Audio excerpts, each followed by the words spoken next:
En 2017, nous avons eu le bonheur de voir notre pays connaître une croissance soutenue, ce qui est bien entendu le fruit d'un travail commencé il y a plusieurs années.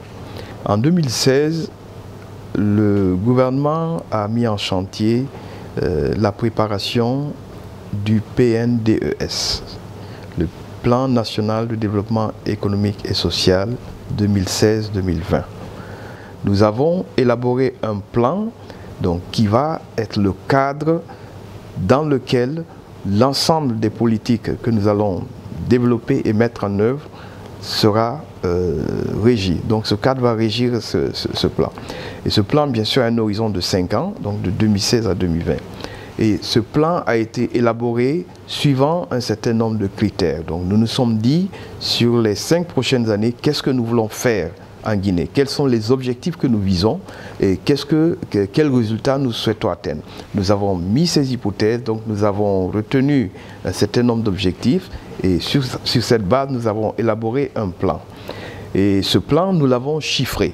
Donc c'est justement ce chiffre qui tournait autour de 14 milliards de dollars. Et je l'ai dit, à l'époque, beaucoup ont trouvé que c'était un peu trop ambitieux d'espérer mobiliser une telle enveloppe dans un horizon aussi limité. Mais heureusement, parfois il ne faut pas avoir peur d'avoir de l'ambition. Nous avons fait un travail et nous avons pu obtenir le résultat que vous savez. Donc la réunion qui a été organisée en novembre 2017 à Paris avait pour objectif d'aller présenter ce travail à nos partenaires qui étaient avec nous. Nous avons travaillé ici de longs mois sur la préparation de cette rencontre, d'abord sur la préparation du PNDS, mais aussi sur la préparation de la mobilisation des financements. Ces montants, bien entendu, qui sont élevés, sont financés suivant 3 modalités. C'est-à-dire que le plan de développement de la Guinée est financé en partie par le budget de l'État, le budget de la Guinée. Donc il y a un autre volet qui est financé par des partenariats publics et privés. Et puis il y a tous les autres, donc des volets qui seront plus des initiatives provenant du secteur privé. Parce qu'il s'agit du plan de développement du pays.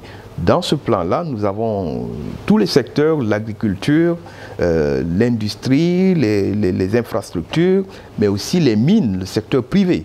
Donc tous ces financements sont mis dans ce cadre-là et c'est ce résultat que nous avons présenté lors de cette réunion du groupe consultatif.